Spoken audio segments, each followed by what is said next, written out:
वाचा. राजा प्रसेनजित यांची धम्मदीक्षा. नंतर बुद्ध आल्याचे ऐकून राजा प्रसेनजित आपल्या राजेशाही इतमामासह जेतवन विहारात गेला. हात जोडून वंदन करीत तो म्हणाला, माझे हे क्षुद्र आणि अप्रसिद्ध राज्य खरोखर आज भाग्यवान झाले आहे. कारण आपल्यासारख्या सत्याचा राजा धर्मराज जगन्नायक उपस्थित असताना या राज्यावर आपत्ती आणि संकटे कशी ओढवतील. ज्या अर्थी आता मला आपल्या पवित्र चरणांचे दर्शन झाले आहे त्या अर्थी आपले धर्मवृत्ताचे प्राशन करू द्या. ऐहिक संपत्ती ही अनित्य आणि नाशवंत आहे, तर धर्मरूपी धन शाश्वत आणि अविनाशी आहे. ऐहिक जीवन जगणाऱ्या राजाचेही जीवन दुःखी असते, परंतु पवित्र जीवन जगणाऱ्या सामान्य माणसालाही मनशांती लाभते. सुखाची हाव आणि अभिलाषा यांना कंटाळलेल्या राजाच्या मनाची स्थिती ओळखून आणि ही संधी योग्य आहे असे जाणून तथागत म्हणाले, हीन स्थितीत जन्माला आलेल्या लोकांनी धर्मपरायण मनुष्य पाहिला तर त्यांना देखील त्याच्याबद्दल आदरभाव वाटतो. मग पूर्व पुण्याई लाभलेल्या अशा स्वतंत्र राजाला त्याच्याबद्दल किती आदर वाटत असेल. आणि म्हणून मी माझा धम्म थोडक्यात समजावून सांगत असताना महाराजांनी माझे म्हणणे नीट लक्षपूर्वक ऐकावे व आत्मसात करावे. आपली बरी वाईट कृत्ये नेहमी छायेप्रमाणे आपला पाठपुरावा करतात. सर्वात अधिक गरज कशाची असेल तर ती करुणामय हृदयाची. आपल्या प्रजाजनांना एकुलत्या एका मुलाप्रमाणे माना. ज्यांच्यावर जुलूम करू नका, त्यांचा नाश करू नका. आपल्या शरीराचा प्रत्येक अवयव आपल्या ताब्यात ठेवा. कुमार्गाच्या विचारांचा त्याग करा व सन्मार्गाने जा. दुसऱ्यांना पायदळी तुडवून स्वतः उच्चपदी चढू नका. दुःखिताला दुःख द्या आणि त्याला आपला मित्र माना. दुःखिताला सुख द्या. दुःखिताला सुख द्या आणि त्याला आपला मित्र माना. राजेशाही बडेजावास अधिक महत्त्व देऊ नका किंवा तोंड पूजा करणाऱ्यांची गोड शब्द केलेली स्तुती ऐकू नका. तपश्चर्येने स्वतःला क्लेश करून घेण्यात काही लाभ नसतो. म्हणून धम्माचे चिंतन करा व सदाचरणाच्या नियमांचे महत्त्व ओळखा. दुःखाचे व अनिष्ट गोष्टींचे पर्वत आपल्या भोवती सर्वत्र उभे आहेत आणि खऱ्या धम्माचा विचार केल्यानेच त्यातून आपली सुटका होऊ शकेल. मग अन्याय करण्यात काय फायदा आहे. सर्व शहाणे लोक शारीरिक सुखभोगांची उपेक्षा करतात. ते काम वासनांचा तिरस्कार करतात आणि पवित्र जीवनाचा अवलंब करतात. झाडाला आग लागली तर त्याच्यावर पक्षी कसे राहू शकतील. जिथे वासना असते तिथे सत्य राहू शकत नाही. हे ज्ञान ज्याला नाही तो विद्वान मनुष्य जरी ऋषी म्हणून त्याची स्तुती होत असली तरी तो अज्ञ समजला पाहिजे. ज्याला हे ज्ञान झाले आहे त्यालाच प्रज्ञा प्राप्त होते.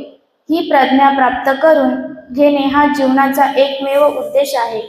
तिच्याकडे दुर्लक्ष करणे म्हणजे जीवनाचे अपयशच होय.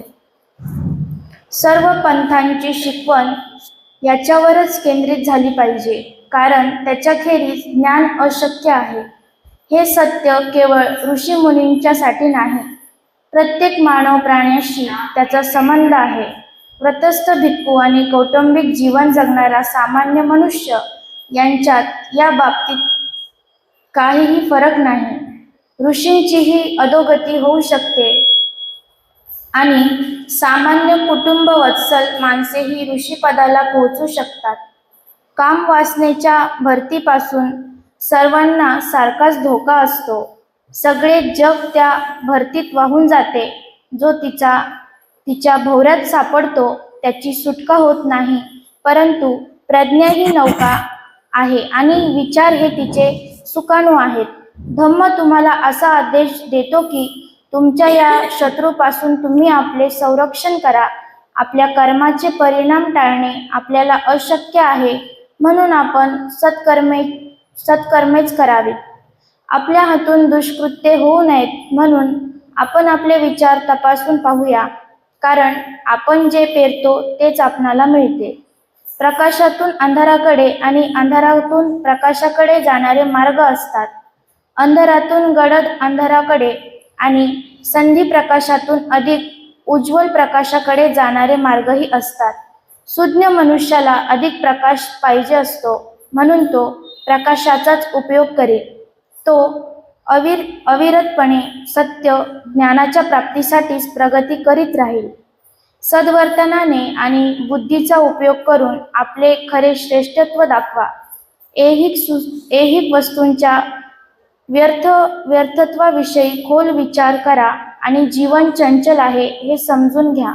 मन उदात्त करा आणि निश्चित ध्येयावर निष्ठा असू द्या. सद्वर्तनाच्या राजधर्माच्या नियमांचे उल्लंघन करू नका आणि तुमचा आनंद बाह्य वस्तूंवर अवलंबून न ठेवता तुमच्या स्वतःच्या मनावर अवलंबून ठेवा. असे कराल तर तुमची कीर्ती चिरकाल टिकेल. बुद्धाची अमृतवाणी राजाने अत्यंत आदराने ऐकली आणि अंतःकरणात साठवलेली आणि त्याचा उपासक होण्याचे त्यांना वचन दिले. म्हणा साधू साधू साधू.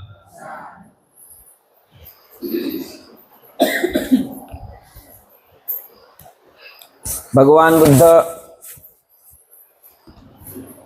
श्रावस्ती नगरात हालो भगवान बुद्ध उपदेश कोणाला देत आहेत? राजा प्रसेनजित यांना. भगवान बुद्ध हे बुद्ध झाल्यानंतर सर्व राजांना, सर्व प्रजाला, कौशल, मगध, शाक्य सर्व प्रजाजनांना माहित होते की बुद्ध झाले. सगळ्यांमध्ये ओढ लागलेली असते की भगवान बुद्ध माझ्या राज्यात आले पाहिजे, मला त्यांची सेवा घडली पाहिजे. बरोबर आहे की नाही? राजा बिंबिसाराचं पण तसंच म्हणणं होतं ना. राजा बिंबिसाराचे 5 संकल्प होते. कोणते कोणते होते ते? माझा अभिषेक झाला पाहिजे, माझा राज्याभिषेक झाला पाहिजे म्हणजे मी राजा झालो पाहिजे. दुसरा काय संकल्प होता त्यांचा? बुद्ध माझ्या नगरात आले पाहिजे. बुद्ध माझ्या नगरामध्ये आले पाहिजे. तिसरा संकल्प काय होता त्यांचा? माझ्याकडून त्यांची सेवा झाली पाहिजे. माझ्याकडून त्यांची सेवा झाली पाहिजे म्हणजे मी बुद्धांची सेवा केली पाहिजे. चौथा संकल्प काय होता? त्यांनी मला त्यांचा धम्म शिकवला पाहिजे. त्यांनी म्हणजे भगवान बुद्धाने मला धम्म शिकवला पाहिजे, हा चौथा पॉइंट होता. आणि 5वा पॉइंट काय होता? बुद्धांचा धम्म हा मला कळला समजला पाहिजे, साक्षात्कार झाला पाहिजे. एकूण 5 पॉइंट होते, 5 संकल्प होते. काय संकल्प होते? राजाचे मी राजा झालो पाहिजे, मग भगवान बुद्धाचं आगमन माझ्या राज्यात झालं पाहिजे, मग त्यांची मला सेवा करायला मिळाली पाहिजे, मग त्यांचा धम्म मला ऐकायला मिळाला पाहिजे, आणि तो धम्म ऐकून मी साक्षात्कार केला पाहिजे, काहीतरी मी शिकलो पाहिजे, श्रोतापणा झालो पाहिजे, असा राजाचा संकल्प होता. तसंच आपल्या यांचा देखील एक संकल्प होता की माझ्या देखील राज्यामध्ये भगवान बुद्ध आले पाहिजे. आणि भगवान बुद्ध श्रावस्ती नगरामध्ये जेव्हा येतात तेव्हा राजा प्रसेनजित देखील आश्चर्यचकित होऊन त्यांच्याकडे जातो, वंदनाभिवादन करतो, आणि वंदनाभिवादन करून भगवान बुद्ध आणि त्यांची चर्चा खऱ्या अर्थाने सुरू होते. बघा, राजा प्रसेनजित आपल्या राजेशाही इतमामासह जेतवन विहारात गेला आणि हात जोडून भगवान बुद्धाला वंदन करून तो म्हणाला. जेतवन विहारामध्ये गेला. जेतवन विहार कुठं आहे? श्रावस्तीला आहे. बरोबर आहे की नाही? आणि श्रावस्ती कुठं आहे? कोणत्या राज्यामध्ये आहे? कौशल राज्यामध्ये आहे. आणि कौशल राज्य कुठं होतं? जम्बूद्वीपामध्ये होतं. बरोबर आहे. कारण की जे 16 महाजनपद होते ना, तर या 16 महाजनपदांना एकत्र धरून जम्बूद्वीप असं नाव होतं. काय होतं? जम्बूद्वीप. अंग, काशी, कौशल, मगध, वज्जी वगैरे वगैरे हे जे 16 जनपद होते, या सर्व जनपदांना काय म्हणायचे? जम्बूद्वीप.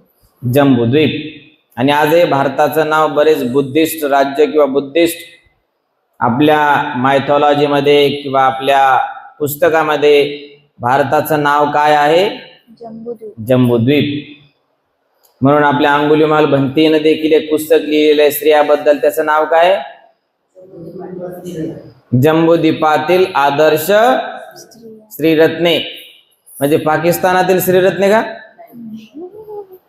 मग कोणत्या देशातील? भारतातील स्त्रीरत्ने म्हणजेच बुद्धाच्या काळातील स्त्रीरत्ने. मग ती प्रजापती असेल, किस्सा गौतमी असेल, पटाचारा असेल, उत्पलवना असेल, खेमा असेल, कुणी असेल असो. राजा भगवान बुद्धाकडे येतो. राजा म्हटल्यानंतर काही जास्त सुखी असणार आहे का? दुखीच असणार आहे. मग तो आता भगवान बुद्धाकडे आला आणि काय म्हणतो?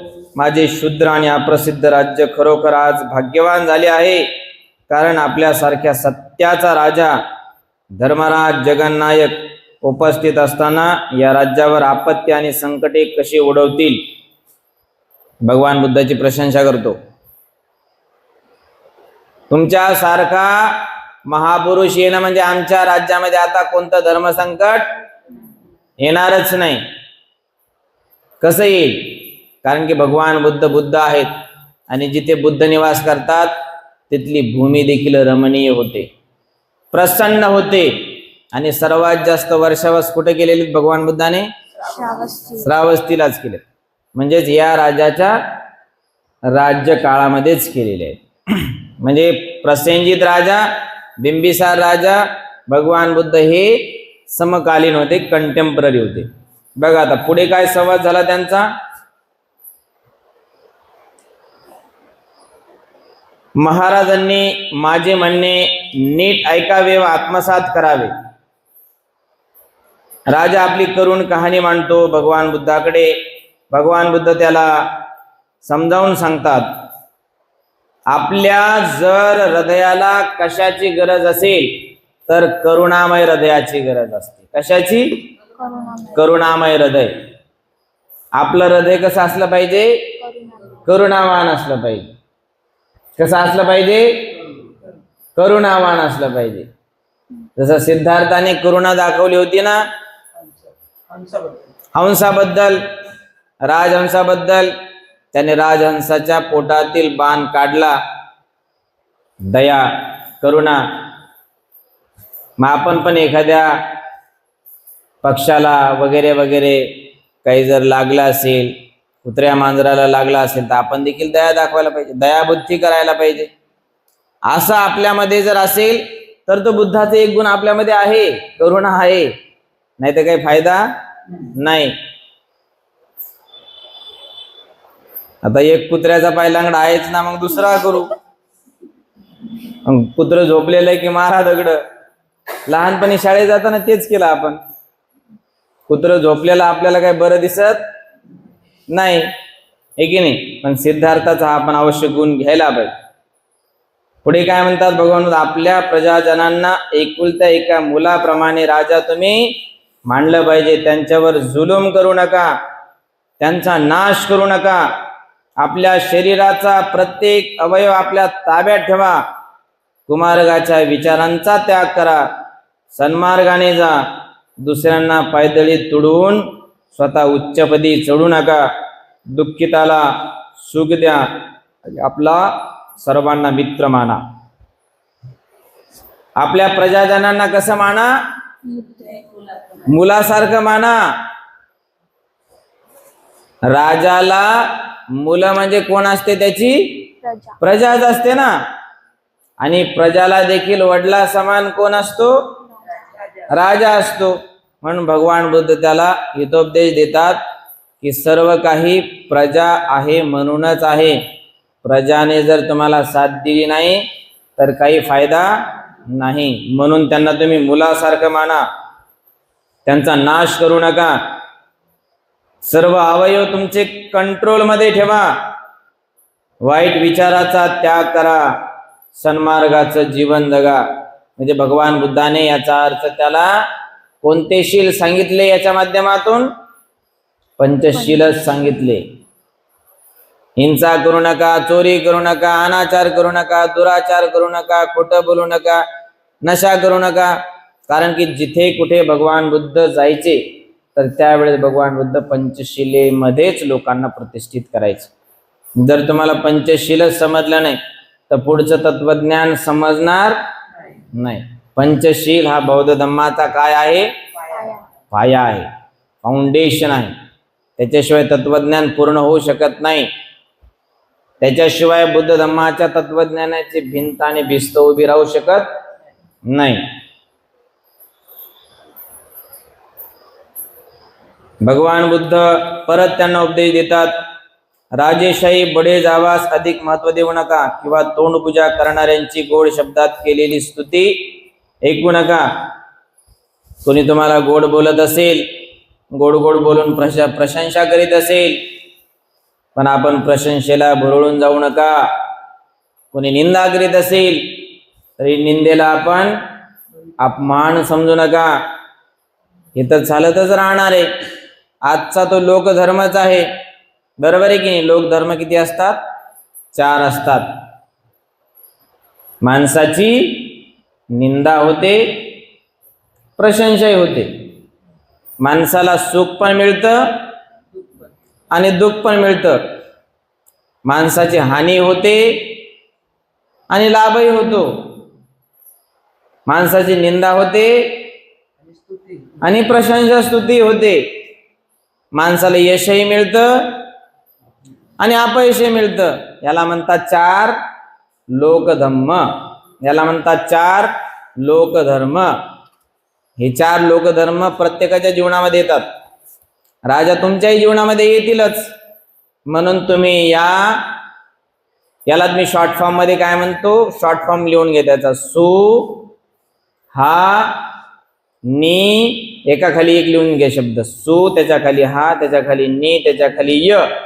सु म्हणजे सुख दुःख, हा म्हणजे हानी लाभ, नी म्हणजे निंदा स्तुती प्रशंसा, य म्हणजे यश अपयश. अशा पद्धतीने आपले किती आहेत हे लोकधर्म? 4. प्रत्येकाला या 4 गोष्टीमधून जावंच लागतं. पुढे राजाला उपदेश देताना आणखी भगवान बुद्ध काय सांगतात? झाडाला आग लागली तर त्याच्यावर पक्षी कसे राहू शकतील? जिथे वासना असते तिथे सत्य राहू शकत नाही. हे ज्ञान ज्याला नाही तो विद्वान मनुष्य जरी ऋषी म्हणून त्याची स्तुती होत असली तरी तो अज्ञानीच समजला पाहिजे. एखाद्या झाडाला आग लागली तर त्या झाडावर पक्षी राहतील का? नाही ना. एखाद्या झाडाला आग लागली त्या झाडावर मोळ राहील का? नाही ना. पुढे जातील ते, पळून जातील ना. आनंदनगरला आग लागली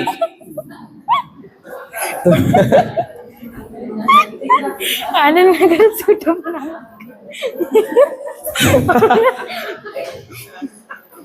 आनंदनगर कुठं जाईल? जयनगर मध्ये जाईल. अतिक्रमण. आमच्या घराला आग लागली, आम्हाला सहारा द्या, आम्ही बेसहारा झालो. त्याच पद्धतीने जिथे वासना असते तिथे सत्य देखील राहू शकत नाही. जिथे असत्य आहे तिथे सत्य राहू शकत नाही. जिथे अशांती आहे तिथे शांती राहू शकत नाही. जिथे दुःख आहे तिथे सुख राहू शकत नाही. जिथे असमाधान आहे समाधान राहू शकत नाही. जिथे असंतुष्टी आहे तिथे संतुष्टी राहू शकत नाही. बरोबर आहे की नाही? जिथे परम दुःख आहे तिथे परमानंद परम सुख देखील राहू शकत नाही, असं भगवान बुद्ध त्यांना समजावतात. आणि पुढे काय म्हणतात?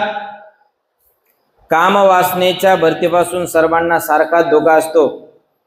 सगळे जग भरतीत वाहून जाते.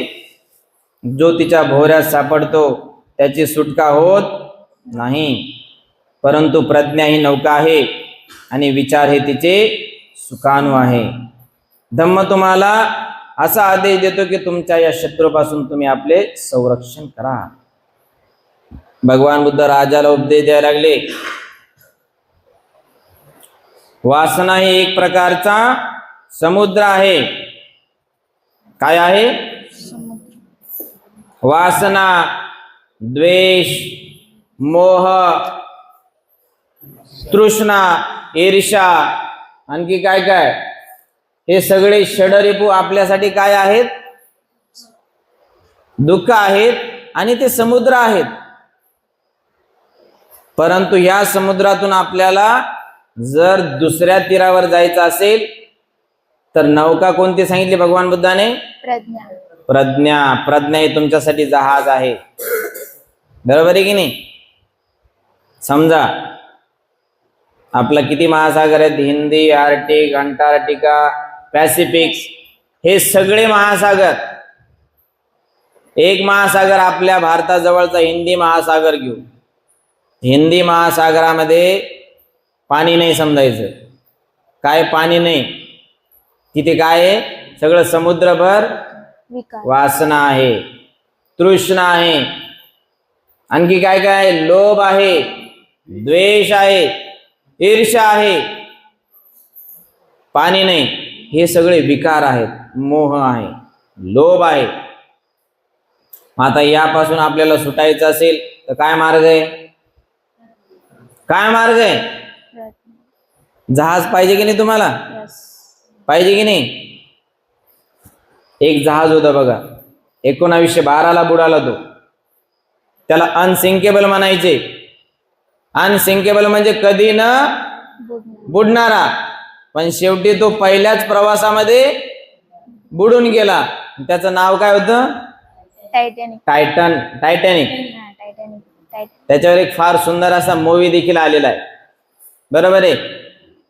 सांगायचं तात्पर्य, आपल्याला जर या वासनेच्या सागरातून, समुद्रातून जर बाहेर पडायचं असेल तर अशा टायटॅनिकची जरूरत आहे. कशाची जरूरत आहे? टायटॅनिकची जरूरत आहे. मग आपण एका तीराहून दुसऱ्या तीरावर जाऊ शकतो, असं भगवान बुद्ध त्या राजाला सांगतात. म्हणून कधी आपल्या जीवनामध्ये वासना, दुःख, ताप, पश्चाताप, जगताप असे सगळे ताप येऊन जातात, परंतु आपण भ्यायचं नाही. ज्याला कर नाही त्याला डर नाही. डर के आगे जीत है, असं म्हणायचं आणि चालत राहायचं. पुढे आणखी काय सांगतात भगवान बुद्ध? 22. आपल्या हातून दुष्कृत्य होऊ नयेत म्हणून आपण आपले विचार तपासून पाहायला पाहिजे, कारण आपण जे पेरतो तेच आपल्याला उगवतं. आपण जे पेरतो तेच आपल्याला मिळतं. आपण जर आंबा पेरला तर मोसंबीची अपेक्षा करायची नाही. तुम्ही जर ऊस पेरला तर त्या लिंबुनीची अपेक्षा करायची नाही. जे तुम्ही पेरलं ते प्रज्ञापूर्वक पेरायला पाहिजे. कसं पेरायला पाहिजे? सज्ञानपूर्वक, प्रज्ञापूर्वक, जाणीवपूर्वक. या आपण याची लागवड केली, आपल्याला ही मिळायलाच पाहिजे. भगवान, मी आंब्याचं झाड लावलं होतं,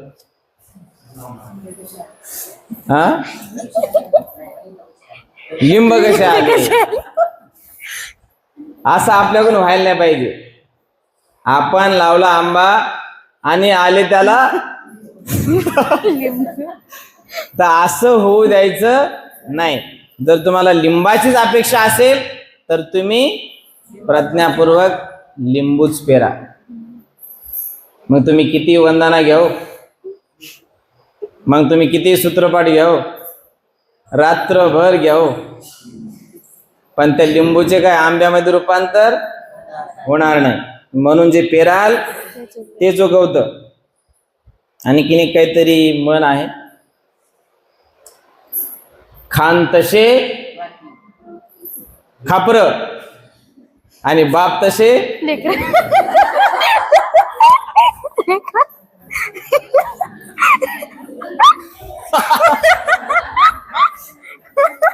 खान तसे आणि बाप तसा.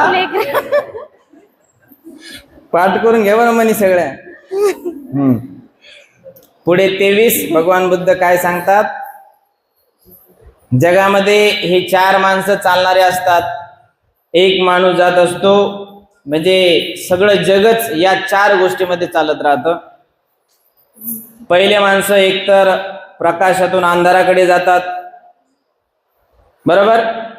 दुसरे माणसं अंधारातून प्रकाशाकडे जातात. तिसरे लोक अंधाराकडून आणखी गडद अंधाराकडे जातात. आणि चौथ्या प्रकारचे माणसं संधी प्रकाशातून उज्ज्वल प्रकाशातून एकदम चांगल्या प्रकाशातून अधिक चांगल्या प्रकाशाकडे जातात. म्हणजे जगामध्ये 4 प्रकारचे लोक आहेत, बरोबर आहे. किती प्रकारचे लोक आहेत? 4 प्रकारचे लोक आहे. लिहा. एक म्हणजे अंधारातून अंधारात जाणारे, बरोबर आहे की नाही सर. दुसरे म्हणजे प्रकाशातून अंधारात जाणारे. तिसरं म्हणजे अंधारातून प्रकाशात येणारे. आणि चौथे म्हणजे प्रकाशातून प्रकाशाकडे जाणारे. From dark to dark, from light to dark, from dark to light and from light to light. असे ते 4 प्रकार आहेत. आता याचं आपण नंतर जस्टिफिकेशन विश्लेषण करूच पुढे. अशा पद्धतीने भगवान बुद्धाने त्यांना राजाला उपदेश दिला. आणि उपदेश दिल्यानंतर राजा देखील काय म्हणतो, भगवान मी देखील आपले उपासकत्व स्वीकारतो.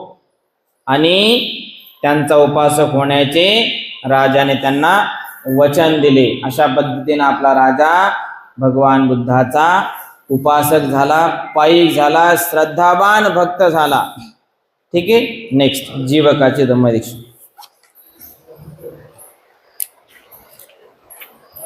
जीवक हा राजगृहातील शाल्वती नावाच्या वेश्येचा मुलगा होता. अनावरस असल्यामुळे जन्मल्याबरोबरच ते मूल एका टोपलीत घालून मातीच्या ढिगावर टाकून देण्यात आले होते. त्या मातीच्या ढिगाऱ्याजवळ बरेचसे लोक त्या मुलाकडे पाहत उभे राहिले होते. राजकुमार अभय त्या बाजूने जात होता. त्याने लोकांना विचारल्यावर त्यांनी सांगितले ते जिवंत आहे, म्हणून त्या मुलाला जीवक असे नाव मिळाले. अभयाने त्याला दत्तक घेतले आणि त्याचे पालन पोषण केले. जीवक मोठा झाल्यावर आपण कसे वाचलो हे त्याला समजले आणि इतरांना वाचविण्याची तीव्र इच्छा त्याच्या मनात निर्माण झाली.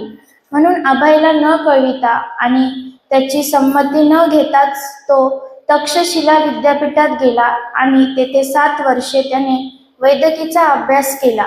राजगृहाला परतल्यावर त्याने आपला वैद्यकीय व्यवसाय सुरू केला आणि थोड्याच काळात या व्यवसायात त्याने मोठे नाव कमावले आणि कीर्ती मिळवली.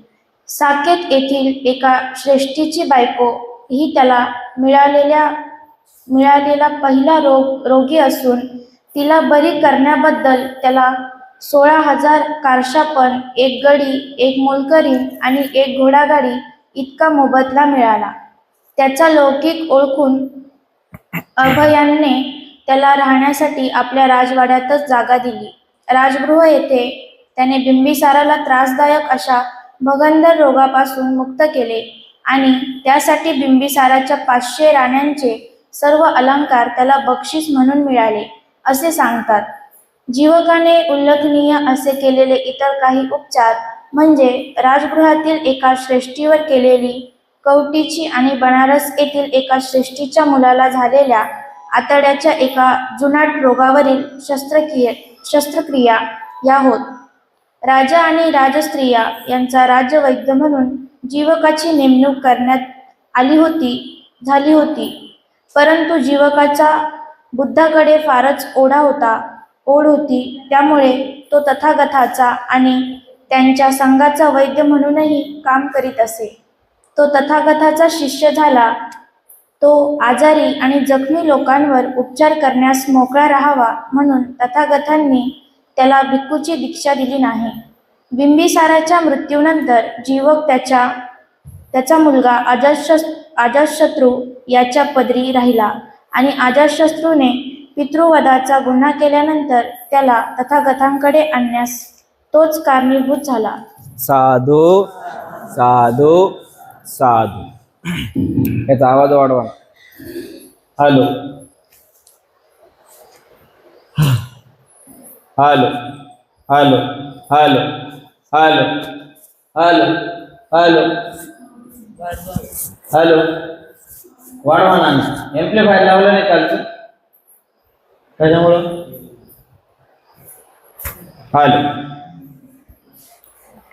हा, भगवान बुद्धाच्या काळामध्ये जीवक हा एका वेश्येचा मुलगा होता. काय नाव होतं त्या वेश्येचं? शालवती. काय नव्हतं? शालवती. म्हणजे जीवक हा कोणाचा मुलगा होता काही सांगता येत नाही, परंतु एका वेश्येचा मुलगा होता हे मात्र सांगता येतं. बघा, भगवान बुद्धाचा पर्सनल डॉक्टर, भगवान बुद्धाचा family doctor, family means personal doctor, या हेतूने तो एक भगवान बुद्धाचा वैद्य होता. भगवान बुद्ध जीवकाला देखील वैद्य म्हणायचे आणि जीवक भगवान बुद्धाला महावैद्य म्हणायचा. कशी त्याची स्टोरी? ज्यावेळेस त्याचा जन्म झाला त्यावेळेस राजगृहामध्ये एका उकंड्यावर त्याला टाकून दिलं होतं शालवतीने. आता वेश्येला मुलाची आवश्यकता असते का? नाही. वेश्येला मुलीची अपेक्षा असते. मुलगी झाली की तिला जीव लावणं, वाढवणं आणि परत त्याच व्यवसायामध्ये टाकणं हेच एका वेश्येचं कर्तव्य असतं. मुलाशी काही घेणं देणं नसतं. मग तसंच तिला वाटलं आपण देखील या पोराला आपण टाकून देऊ, फेकून देऊ. कुत्र्यालाच खायला सोडलं होतं खरं तर. वाचलं तर वाचलं, नाही तर खाल्लं. परंतु होतं काय, राजगृहावर त्या मातीच्या कचऱ्याच्या ढिगावर बरेच लोक त्या एका अर्भकाला पाहतात. आज पण तशा बाया करतात बरेच तुम्हाला उदाहरण माहिती असतील, आहे की नाही? फार भयंकर कथा आहेत. असो, तर ज्यावेळेस या जीवकाला एका कचऱ्याच्या टोपलीमध्ये टाकलं होतं तर त्यावेळेस लोकांनी पाहिलं आणि लोकांनी पाहिल्यावर विचार करायला सुरुवात केली की कोण असं असेल, कोणती अशी आई असेल की जी निरदयी आहे, एवढ्या जड अंतकरणाची आहे. तिने आपल्या एवढ्या बालकाला, नुकत्याच जन्मजात अर्भकाला या ठिकाणी ती टाकून गेली. सर्वजण पाहू लागले, विचार करू लागले आणि सर्वांनी एका मताने काय केलं की अरे आपण याला सांभाळू आणि सांभाळून आपण मोठं करू. असं सगळ्यांचं डिस्कशन चालू होतं, चर्चा चालू होती. आणि विशेष म्हणजे तो जिवंत होता, मेलेला नव्हता. आणि लोकांना जिवंत सापडल्यामुळे त्याचं नाव काय ठेवलं? जीवक, जिनेवाला. बऱ्याच जणांचं आज पण नाव ऐकलं असेल तुम्ही, जीवक किंवा जीवन. ऐकतं की नाही? जीवन ऐकलं असेल, पण जीवक बऱ्याच जणांनी पहिली वेळेस ऐकलाय.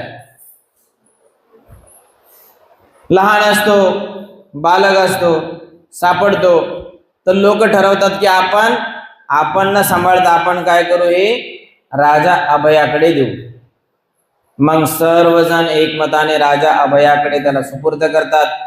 आणि त्या काळातला राजा एक अभय मोठा राजा असतो, चांगला राजा असतो. आता हा प्रकार कोणत्या प्रदेशातील आहे? राजगृह. आणि राजगृहाचा राजा कोण आहे खऱ्या अर्थाने? बिंबिसार. परंतु त्या काळामध्ये देखील अशी उपराजे राहायचे है ना. जसं की आपला भारत देश आहे, भारताचा पंतप्रधान कोण आहे? PM आहे. आणि त्या भारतामध्ये अंतर्गत किती राज्य आहे? 28, 29. त्या प्रत्येक राज्याचा एक एक CM आहे. त्याच पद्धतीने त्या काळामध्ये राजा असायचा आणि त्याच्या अंतर्गत अंडरमध्ये काम करणारा एक उपराजा देखील असायचा. म्हणजे उपराजा म्हणजे हा अभयपुत्र होता. पण त्याने त्या जीवकाला दत्तक घेतलं, त्याचा सांभाळ केला आणि विशेष म्हणजे त्याला कोणत्या विद्यापीठात टाकलं शिकायला? तक्षशिला. बघा, मी तुम्हाला विचारतो, बुद्ध काळातील सर्वात फेमस विद्यापीठ किती होते आणि कोणते कोणते होते? सांगा नाव. नालंदा, गुड. तक्षशिला, गुड. विक्रमशिला, आणखी उद्दल, उज्जैन. आणि असे तब्बल बुद्ध काळानंतर देखील 19 जगविख्यात विद्यापीठ होते. किती? 19. जसं तुम्ही आज ऐकता ना जगविख्यात विद्यापीठ, आज सध्या केम्ब्रिज, ऑक्सफर्ड, आणखी काय काय आहेत असे जे महत्वाचे आहेत, तसंच बुद्धाच्या काळामध्ये नालंदा आणि विक्रमशिला आणि तक्षशिला हे सर्वात प्रसिद्ध होतं. सगळ्यात जुनं विद्यापीठ म्हणून कशाला ओळखलं जायचं? नालंदाला नाही, तक्षशिलेला. राजा तक्षकाने तक्षशिलेची निर्मिती केली म्हणून राजाच्या नावावर तक्षशिलाचे नामकरण पडले. जसं कपिल मुनीच्या नावावरून कपिलवस्तू नाव पडले, तसं तक्षक राजाच्या नावावरून तक्षशिला विद्यापीठाचे नाव पडले. आणि तक्षशिला विद्यापीठामध्ये काय एक विद्याभ्यास व्हायचा का? नाही, तिथे भरपूर अभ्यास केला जायचा. मग तो कोणत्याही शास्त्राचा, तो भौतिक शास्त्र असो किंवा सामाजिक शास्त्र असो किंवा आध्यात्मिक शास्त्र असो किंवा धार्मिक शास्त्र असो, असे सर्व शास्त्र त्या तक्षशिला विद्यापीठात अभ्यासले जायचे. तर या शास्त्रापैकी जीवकाने कोणत्या शास्त्राचा अभ्यास केला? वैद्यकीय शास्त्राचा, म्हणजे आजच्या भाषेमध्ये मेडिकलचा अभ्यास केला, मेडिकेशनचा अभ्यास केला. कशाचा अभ्यास केला? मेडिकेशन, मेडिटेशन नाही, वैद्यकीय क्षेत्राचा, मेडिकलचा अभ्यास केला. आणि मेडिकलचा अभ्यास करून तो डॉक्टर झाला, वैद्य झाला. वैद्य झाला तर प्रसिद्ध झाला. मग राजा बिंबिसाराचा तो महाराज्य वैद्य झाला. राजा बिंबिसारासोबतच बिंबिसाराचं जे अंतपुर होतं, राहण्यासाठीच अंतपुर होतं, त्या सर्वांचा तो इलाज करायचा.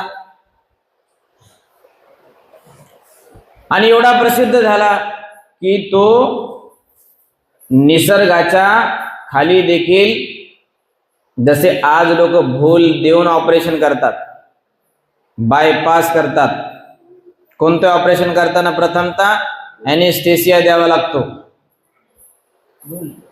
भूल दिल्याशिवाय कोणतं ऑपरेशन होत नाही, म्हणून भूल द्यावी लागते. तसंच त्या जीवकाने देखील खऱ्या अर्थाने भूलचा तो जनक आहे. ॲनेस्थेसियाचा कोण जनक आहे? जीवक.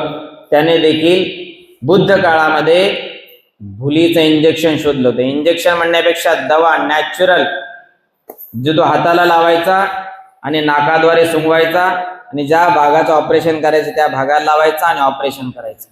आणि अशा पद्धतीने त्याने किती ऑपरेशन केलेले होते? बरेच ऑपरेशन केले. त्यापैकी साकेत येथील एका श्रेष्ठीची बायको ही त्याला मिळालेला पहिला रोगी असून तिला बरी करण्याबद्दल त्याला 16,000 कारशापण, एक गाडी, एक मोलकरीण आणि एक घोडागाडी इतका मोबदला मिळाला. त्यानंतर पुढे देखील राजगृहातील एका श्रेष्ठीची कवटीची कवटीची म्हणजे काय? खोपडी, फोरहेड. आणि पुढे बनारस येथील एका श्रेष्ठीच्या मुलाला झालेल्या आतड्याच्या जुनाट रोगावरील देखील जीवकाने शस्त्रक्रिया केली होती, ऑपरेशन केलं होतं. बरोबर आहे. त्या काळामध्ये देखील ऑपरेशन व्हायचं. बुद्धाच्या काळामध्ये जर कोणता महावैद्य असेल तर तो एकमेव म्हणजे जीवकच होता. त्याच्या अगोदर देखील असेल नसेल, परंतु जीवकाने जेवढं भरीव काम केलं, भरीव योगदान दिलं वैद्यकीय क्षेत्रामध्ये, तेवढं कोणीही दिलं नाही. परंतु आज देखील जीवक मात्र अंधारात आहे. आपल्याला एवढा जीवक माहिती आहे का? नाही. फक्त बुद्धाचा डॉक्टर होता आणि त्याने नेमकं काय केलं, काय शोधलं हे आपल्याला माहिती नाही. शून्याचा शोध कोणी लावला? आर्यभट्टाने लावला. बरोबर आहे. शून्यवादाचा शोध कोणी लावला? नागार्जुनाने लावला. बरोबर आहे. परंतु आजही आपण म्हणतो सुईचा पण शोध भारताने नाही लावला. काही लोक म्हणतात भारताने काही शोधलं नाही. हो, इंजिनचा शोध कोणी लावला? भारतामध्ये इंजिन पहिली कोणी आणली? ब्रिटिशांनी, इंग्रजांनी. एरोप्लेन कोणी आणलं? अमेरिकेवाल्यांनी. भारतामध्ये ज्या ज्या छोट्या मोठ्या गोष्टी तयार झाल्या त्यामध्ये भारतीयांचं काय योगदान आहे? काहीच नाही. परंतु असं नाही, आज जरी योगदान कमी असेल, परंतु एक काळ असा होता की त्या काळामध्ये भारताने भरीव योगदान दिलेलं आहे आणि त्यामध्ये बुद्ध हे सर्वोत्तम आहे. बुद्धाने असं भौतिक शास्त्रामध्ये जास्त योगदान नाही दिलं. भौतिक शास्त्र म्हणजे फक्त फिजिक्सच नाही, तर फक्त भौतिक जे दिसतं त्याच्यामध्ये नाही, आध्यात्मिक क्षेत्रामध्ये सर्वात जास्त त्यांनी शोध लावले, संशोधन केलं, रिसर्च केलं. म्हणूनच भगवान बुद्धाला काय म्हणतात? सायंटिस्ट म्हणतात. सायंटिस्टच नाही तर सुपर सायंटिस्ट म्हणतात. काय म्हणतात? सुपर सायंटिस्ट म्हणतात. हा, पुढे राजा आणि राजस्त्रिया यांचा देखील तो राजवैद्य म्हणून जीवक, नंतर तो खऱ्या अर्थाने डॉक्टर म्हणून काम करत होता आणि पुढे तो भगवान बुद्धाचा शिष्य झाला. बघा, भगवान बुद्धाचा शिष्य झाला आणि त्याने भगवान बुद्धाला एकदा विनंती केली की म्हणते, भगवान, मी पण आता जीवनाला फार कंटाळलो, कदरलो. आणि विशेष म्हणजे जीवक हा पूर्ण लाईफ टाइम वैवाहिक नव्हता, अवैवाहिक होता. कोण होता? सांसारिक नव्हता, तो संसार त्यागी होता. मग त्याला असं वाटलं की आपण आता डॉक्टर तर आहोतच, पण आता आपण दीक्षा देखील घेतली पाहिजे, दीक्षु देखील झालो पाहिजे. भगवान बुद्धाला म्हणतो, म्हणते, भगवान, मला आता डॉक्टर राहायची इच्छा नाही, मला आता भिक्खू व्हायची इच्छा आहे, आपण मला दीक्षा द्या, अनुकंपा करा. भगवान बुद्ध म्हणतात, नाही, तू याच वेशामध्ये राहा आणि सगळ्या भिक्षूंची सेवा कर, यापेक्षा कोणती सेवा मोठी आहे? आणि भगवान बुद्धाने सांगितलं आणि त्यांनी ते शेवटपर्यंत पालन, आणि शेवटपर्यंत तो जीवक वैद्य म्हणूनच राहिला. जर तो भिक्खू झाला असता तर भिक्खूंची सेवा कोणी केली असती? नाही. म्हणून कोणी ना कोणीतरी पाहिजेच ना. वैद्यकीय क्षेत्रामध्ये देखील पाहिजे. कोणी धन देणारं का पाहिजे, कोणी दवा देणारा पाहिजे, कोणी दुवा देणारा पाहिजे, कोणी भोजन दान देणारा पाहिजे. भगवान बुद्धाने त्याला भिक्खू न बनवता कायम त्याला राजवैद्य म्हणूनच या पदावर विराजमान ठेवलं. आणि पुढे 15वा पॉइंट काय सांगतो? राजा बिंबिसाराने मोठं राज्य असं उभा केलं होतं, परंतु ते राज्य मिळवण्याची आकांक्षा, राज्य मिळवण्याची कामना, वासना कोणाच्या मनामध्ये जन्म घेतली? अजातशत्रूच्या. अजातशत्रू म्हणजे त्याचा नावाचाच अर्थ काय? त्याला शत्रूच नाही, त्याला म्हणतात अजातशत्रू. परंतु त्याचा शत्रूच पहिला कोण ठरला? त्याचे वडील. त्याचा वडील. म्हणजे त्याच्या खरं तर त्याचं नाव तसं नव्हतं पाहिजे. दुसरं पाहिजे होतं. अजाशत्रू म्हणजे शत्रूच नसलेला, परंतु त्याचा शत्रूच झाला तो त्याचा बाप. राज्यप्राप्तीसाठी काही होतो, सत्तेच्या आसनासाठी कोणीही कोणाचा खून करू शकतो. बघा तुम्ही मुघल साम्राज्य इतिहास वाचत असताना मुघल साम्राज्यामध्ये सगळ्यात जास्त मुलांनी आपल्या आपल्या बापाच्या हत्या केलेले आणि मुघल सम्राट, मुघल एम्पायर किंवा मुघलचा सल्तनत होण्याचं प्रत्येकाने हे केलेले. त्यामध्ये बरेच उदाहरण आहेत. आपल्या बापाला मारलं आणि राजा झाला. त्या काळामध्ये असं नव्हतं, लोकशाही नव्हती, त्या काळामध्ये प्रजातंत्र नव्हतं, त्या काळामध्ये हुकूमत होती, हुकुमशाही होती, डेमोक्रेसी नव्हती, हुकुमशाही होती. मग त्याच पद्धतीनं या काळामध्ये देखील अजाशत्रूने तसंच केलं. आपल्या बापाला मारलं आणि बापाची राजगादी, राजासन, धर्मासन म्हणून त्याने स्वीकारलं आणि स्वतः राज्य करू लागला. बघा, ज्यावेळेस त्याने त्याच्या बापाला मारलं तर जोगाला देखील राहवलं नाही. अरे तू वाईट फार केलं, कारण की तू तुझ्या बापाला मारलं आणि पित्याच्या हत्येतून माणूस कधी मुक्त होऊ शकत नाही. कारण की भगवान बुद्धाने या 5 हत्या मान्य केल्या नाही. कोणत्या 5 हत्या? एक म्हणजे मातेचा वध, दुसरा म्हणजे पित्याचा वध, तिसरं म्हणजे अरहंताचा वध, चौथं म्हणजे एखाद्या गुरुजनांचा वध आणि 5वं म्हणजे तथागतांच्या पायातून किंवा तथागताचं रुधिर काढणं, रक्त काढणं. या 5 गोष्टी भगवान बुद्धाने अमान्य केल्या. कोणत्या कोणत्या? मातेचा, पितेचा, अरहंताचा, गुरुजनांचा आणि यांचा वध. आणि तथागतांना कोणी मारू शकत नाही म्हणून तथागतांच्या पायातील किंवा शरीरातील रक्त काढणे सगळ्यात मोठं भयंकर पाप सांगितलेले.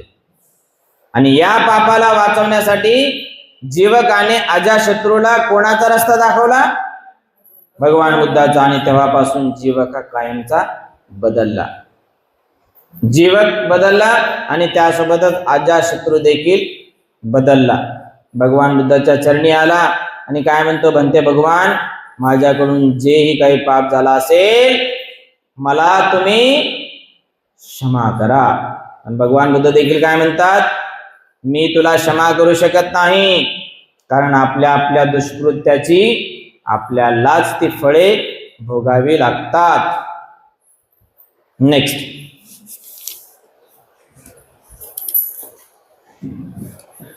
रठ्ठपालाचे धर्मांतर. एकदा बऱ्याचशा भिक्खूंसह कुरु देशात भिक्षा मागीत फिरत असताना कुरूंची नगरी तुल्यकोटीत येथे तथागत राहिले. कुरूंना हे समजल्यावर तथागताचा आदर करण्यासाठी ते त्यांच्याकडे गेले. ते बसल्यावर तथागतांनी धम्मोपदेश केला. तथागताचा उपदेश ऐकल्यावर तुल्यकोटीत येथील रहिवाशांच्या ब्राह्मण प्रमुखांनी तथागताचे कृतज्ञपूर्वक आभार मानले आणि वंदन करून ते निघून गेले. त्यांच्यामध्ये तेथील एका प्रमुख घराण्यात जन्माला आलेला रठ्ठपाल नावाचा एक तरुण होता. त्याच्या मनात विचार आला, माझ्या समजुतीप्रमाणे तथागतांनी दिलेल्या उपदेशानुसार कौटुंबिक जीवन जगणाऱ्या माणसाच्या दृष्टीने संपूर्ण शुद्ध आणि निर्दोष असे उच्च जीवन जगणे ही सोपी गोष्ट नाही. मी केस कापून टाकले, दाढी काढली, पीतवस्त्र धारण केले, गृहत्याग करून गृहहीन परिव्राजक झालो तर काय हरकत आहे? ब्राह्मण फारसे दूर गेले नव्हते. अशा वेळी रठ्ठपाल परत आला आणि तथागतांना वंदन करून त्याने आपल्या मनातील विचार त्यांना सांगितला आणि परिव्राज्या व उपसंपदा देऊन त्यांच्या संघात आपल्याला प्रवेश देण्याची त्याने विनंती केली.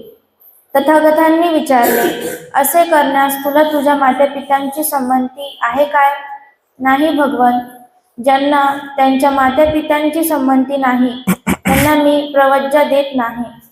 महाराज, मी संमती मिळविण्याचा मी प्रयत्न करीन. तो तरुण मनुष्य म्हणाला आणि उठून मोठ्या आदराने तथागतांचा निरोप घेऊन तो आपल्या आई वडिलांकडे गेला. त्याने त्यांना पाहिले. त्याने त्यांना आपले विचार सांगितले आणि भिक्खू होण्यासाठी त्यांनी त्यांची परवानगी मागितली. आई वडिलांनी पुढील प्रमाणे उत्तर दिले. बाळा रठ्ठपाल, तू आमचा एकुलता एक मुलगा आहेस आणि आमचा फार लाडका आहेस. तू सुखाने जगत आहेस आणि सुखातच वाढला आहेस. दुःखाचा तुला मुळीच अनुभव नाही. जा, खा, पी, मजा कर आणि सुखाने सत्कृत्य करीत राहा. आम्ही तुला संमती देत नाही. तुझ्या मृत्यूने आम्ही अनाथ होऊ आणि आम्हाला हे जीवन सुखाचे वाटणार नाही. आमच्या जवळ असताना तू गृहत्याग करून भिक्खू व्हावेस, याला आम्ही संमती का द्यावी? दुसऱ्यांदा आणि पुन्हा तिसऱ्यांदा रठ्ठपालाने तीच विनंती केली आणि त्याच्या आई वडिलांनी ती पुन्हा नाकारली.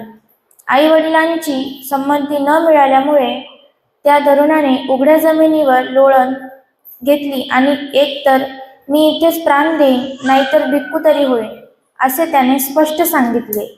त्याला भिक्खू होण्यास विरोध दर्शवित त्याचे आई वडील त्याला उठून बसायला विनवणी करू लागले, पण तो तरुण मनुष्य एक शब्दही बोलला नाही.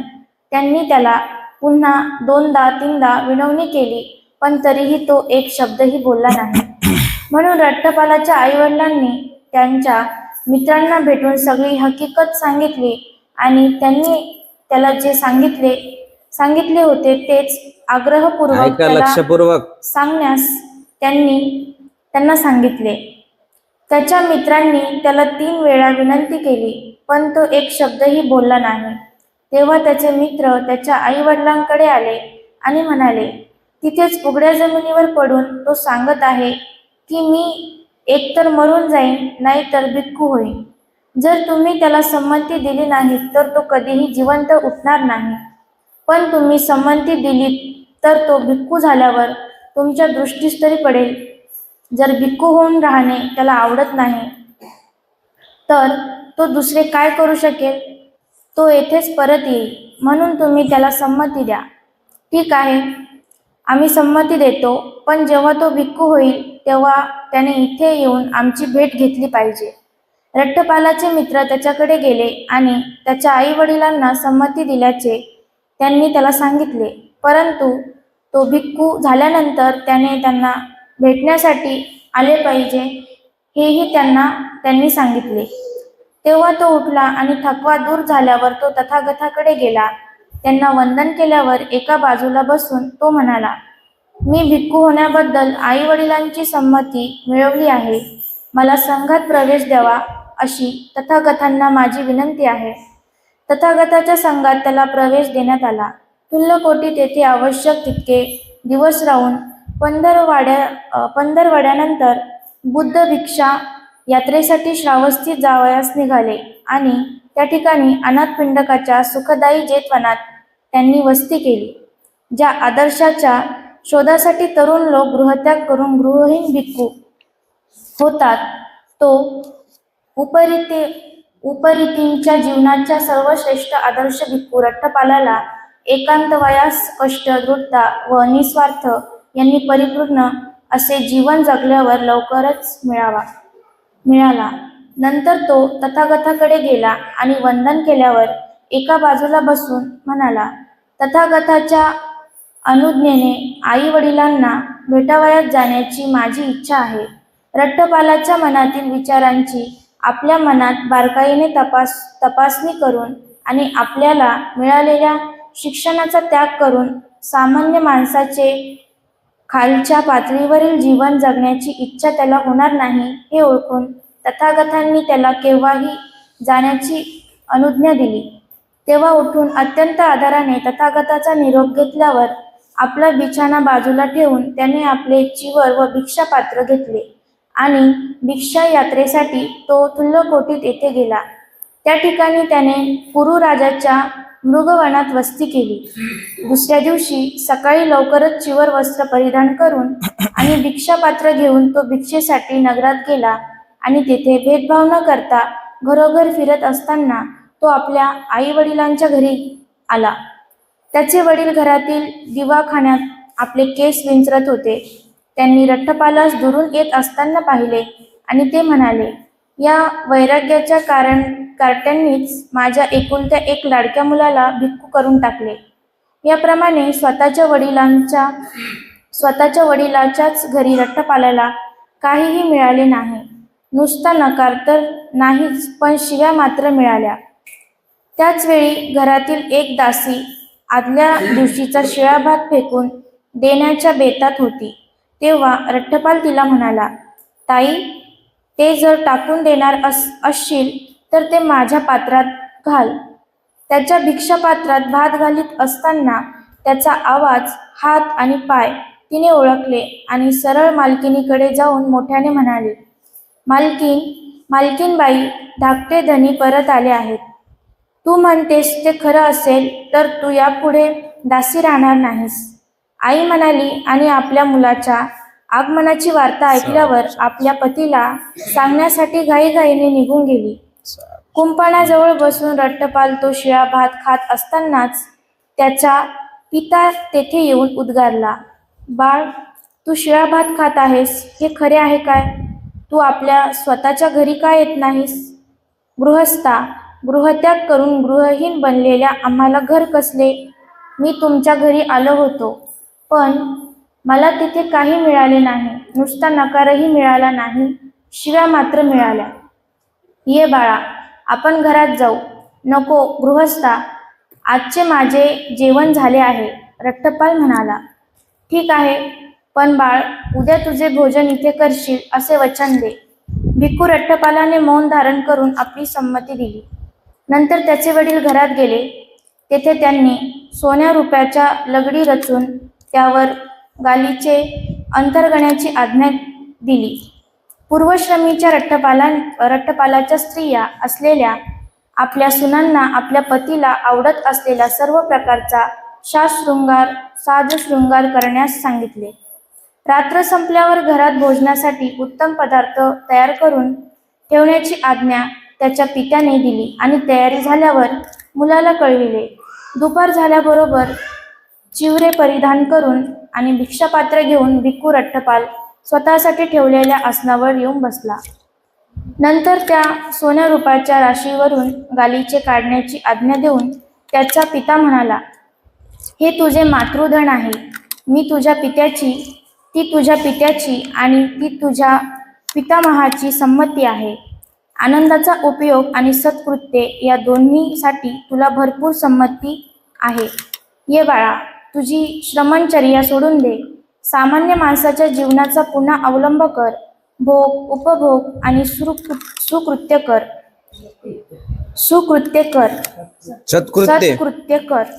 गृहस्था, तुम्ही माझा सल्ला ऐका आणि या सगळ्या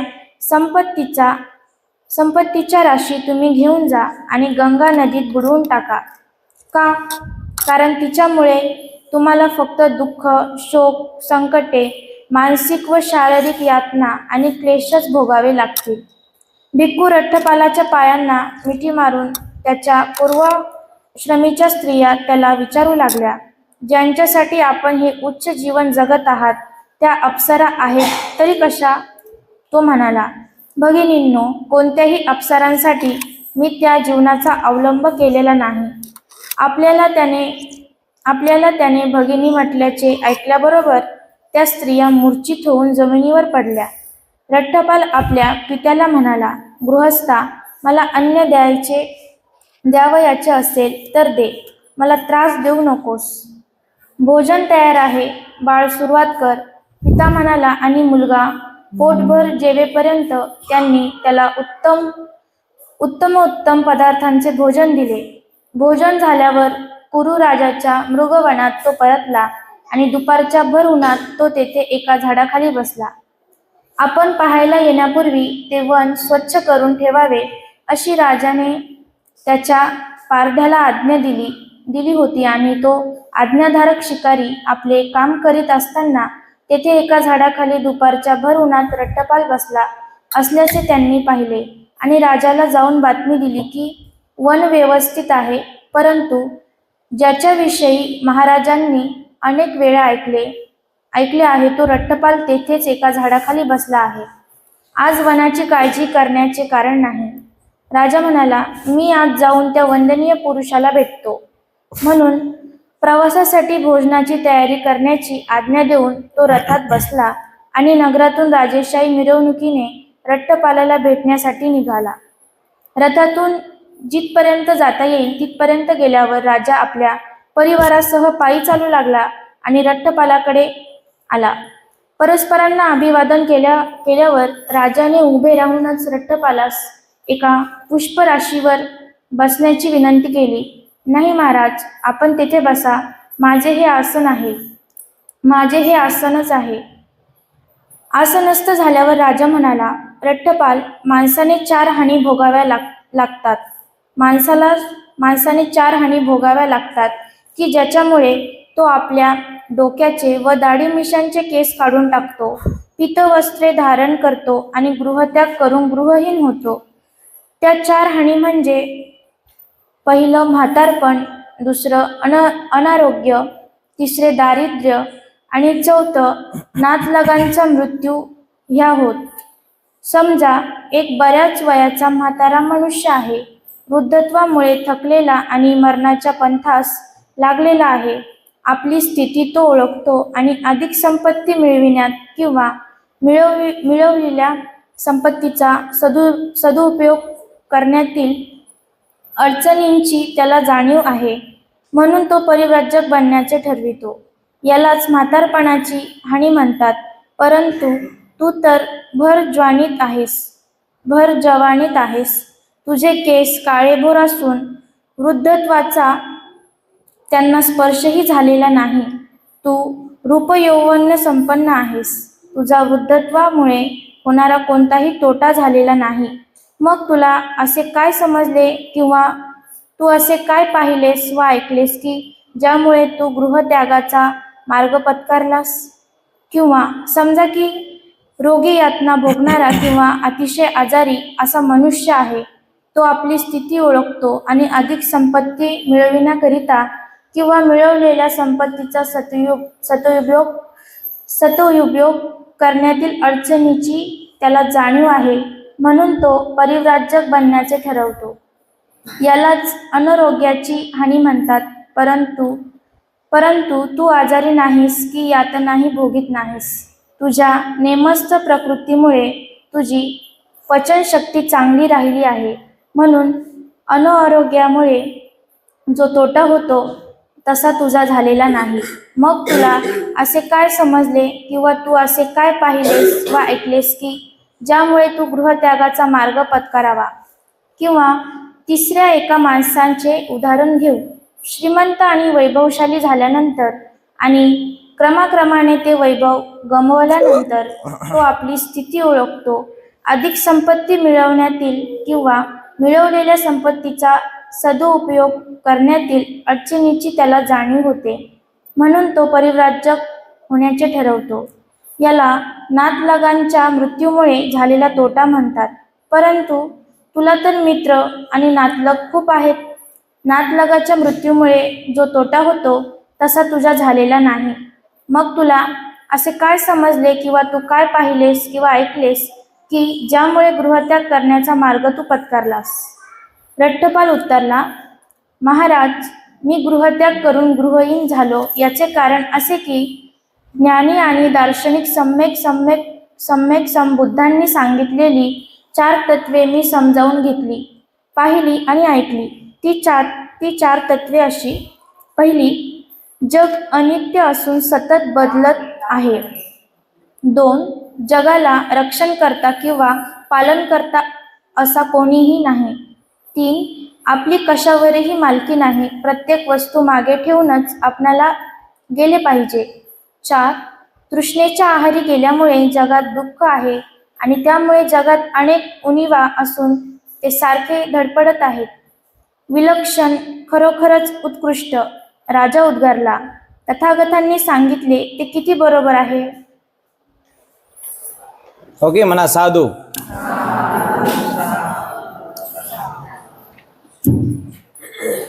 आज आपण रठ्ठपालाचं धर्मांतर पाहिलं. खऱ्या अर्थाने वाचन महत्वाचं, तो वाचन झालं. आता तुम्हाला होमवर्क आहे. आता या चॅप्टरवर सर्वांनी उद्या येताना 10 प्रश्न बनवायचे.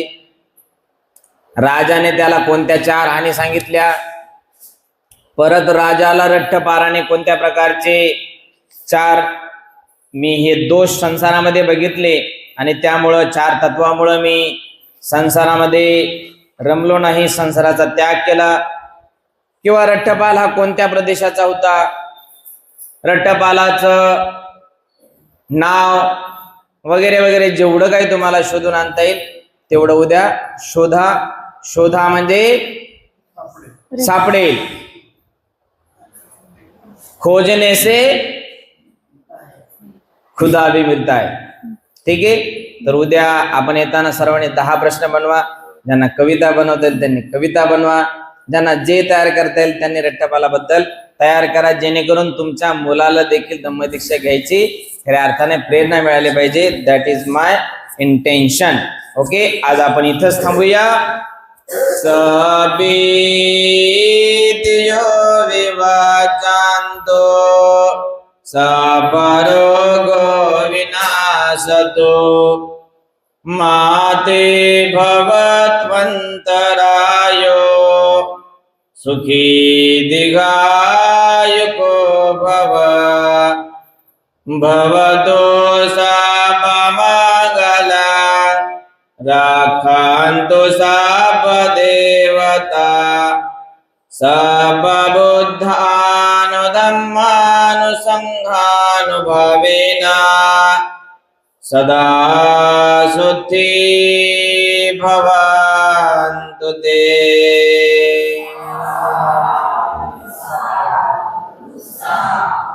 बुद्धं नमामि, धम्मं नमामि, संघं नमामि.